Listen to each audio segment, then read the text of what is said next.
Alhamdulillah, wassalatu wassalamu ala rasulillah wa alihi wa sahbihi man wala. Dear brothers and sisters, the Hujjaj of the house of Allah, this trip, it's not a picnic. It's mentioned in the Sunnah that the Prophet ﷺ was telling Aisha that the Hajj is jihad, is struggling for the sake of Allah subhanahu wa ta'ala. It's only that there is no weapon in it. Otherwise, it's a jihad, which means that you have to struggle, you have to do your best to fulfill the requirements of the Hajj. This trip is completely changed. It's not like before at the time of the Prophet ﷺ or after that. Now there are different things, different tests, different procedures which you need to know in advance. We cannot go in deep details about every single action or single thing you are going to do or meet on the Hajj.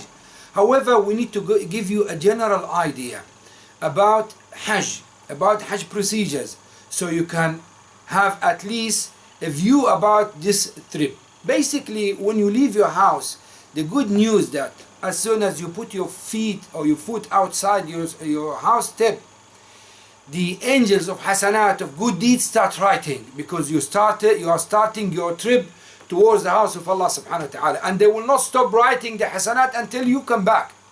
This is the good news, and it's nice to start with the good news usually. And then when you go to the airport, it's normal procedures, either here in UK or there in Saudi, except that Hajj means that there are 2-3 millions are coming to do the same thing like you. You are not alone.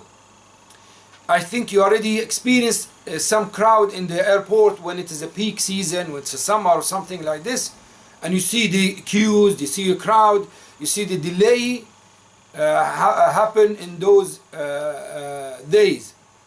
You can expect something like this and maybe worse in Jeddah airport, because as I said, you have 2-3 millions are coming with you.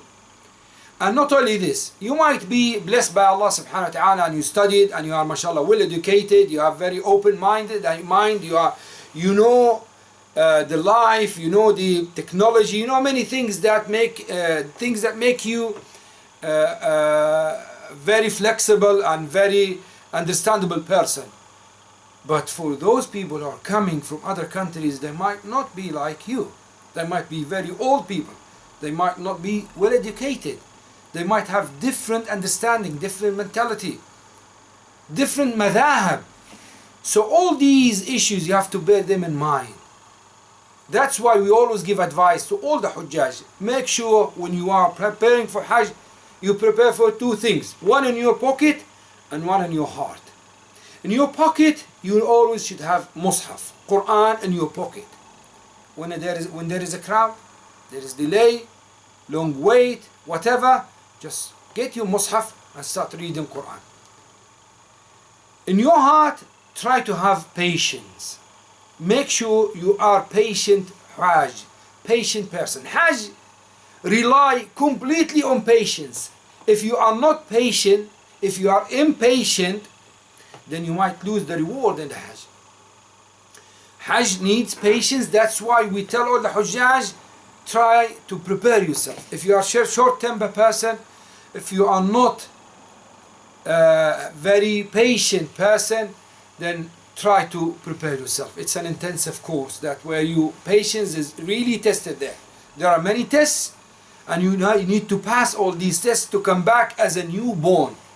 Otherwise, as I said, you might lose some of the rewards.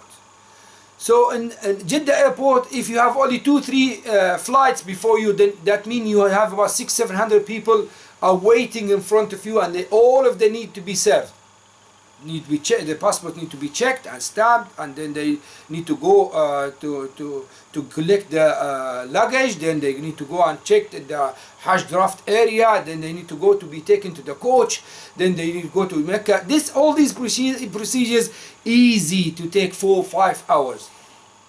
So this is it. You cannot change this. This cannot be changed, at least for the time being now.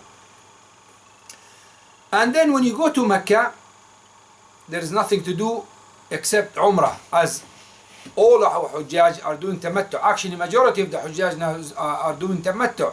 Tamattu, that means you do the Umrah, finish your Umrah, come out from the state of Ihram, then on the 8th of the Hijjah you start your Hajj. So it's from the Sunnah to go to the Umrah straight away. If you are tired, you can relax, no problem, as long as you make sure that you stay in the state of the Ihram. We will inshallah talk about the Umrah in another meeting inshallah, where you give you general idea about the Umrah. أسأل الله بمنه وكرمه أن يوفقنا وإياكم لما يحب ويرضى.